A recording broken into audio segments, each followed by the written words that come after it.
আজকে বানাচ্ছি chicken pizza. প্রথমে ময়দার মধ্যে নুন, চিনি, টক দই দিয়ে তার উপরে বেকিং পাউডার দিয়ে 5 মিনিট ওয়েট করব। দইটা বাদামি কালার হয়ে এলে আরো দই অ্যাড করে ময়দাটা নরম করে মেখে নেব। এরকম হাতের সাথে উঠে উঠে আসবে। তারপরে সাদা তেল মাখিয়ে রেস্টে রাখবো 30 মিনিট। বোনলেস চিকেনের মধ্যে লেবুর রস, আদা রসুন বাটা, ব্ল্যাক পেপার, চিকেন মশলা আর তেল দিয়ে ভালো করে মাখিয়ে নেব। তারপরে হাই ফ্লেমে 5 মিনিটের জন্য ভেজে নেব।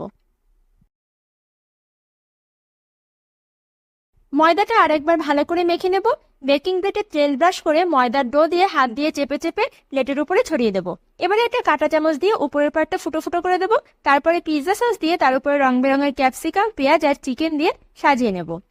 সবকিছুর উপরে চিজ গ্রেট করে দিয়ে দেবো। একটা কড়াই 5 মিনিট হাই ফ্লেমে প্রিহিট করে নিয়ে তার উপরে পিৎজা বসিয়ে 10 মিনিট মিডিয়াম ফ্লেমে রাখবো। তারপরে গ্যাস অফ করে 10 মিনিট রেস্টে রাখবো। ব্যাস, পিৎজা কিন্তু রেডি। তো আমি এখন পিৎজা খাবো, আর তোমরা আমার চ্যানেলটাকে সাবস্ক্রাইব করো। টাটা।